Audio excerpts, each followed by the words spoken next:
Howdy, everyone. Hey, this is Grant Bynum, and I'm with Uptown 101, and we're at the Pearl Rosemont. We're going to do a detailed walkthrough of a beautiful one-bedroom. This is the 12th floor at the Pearl Rosemont, and it's one below the penthouse floor, which is the 13th level. So we're going to do a detailed walkthrough right now. By the way, here is what the hallways look like.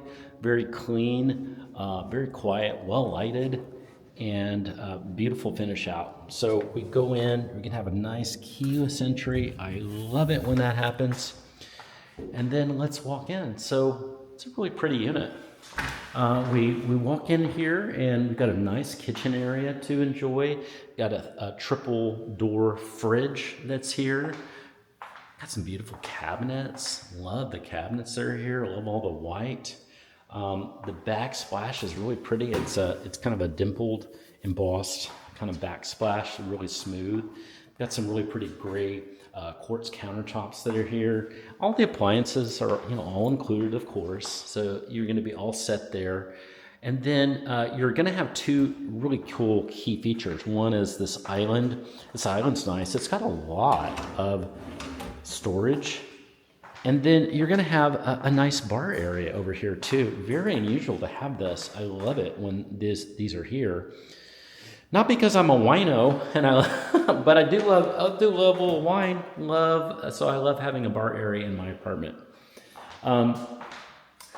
This is the living area. It's a good size, and it's going to be the perfect size for putting that couch, the TV, anything you need. You can definitely put it in here. And then let's go explore the patio. So this is a 12th floor on a 13th floor building, so you're going to have some great views.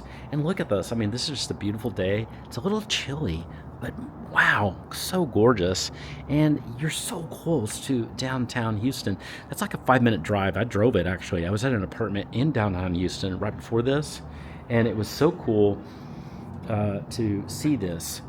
So love the feel here and love this patio. The patio is a good size, by the way. Really good size. Okay, so I'm now walking back in, and we're going to do a second little detailed tour here of the bedroom and bathroom. So let's go to that right now.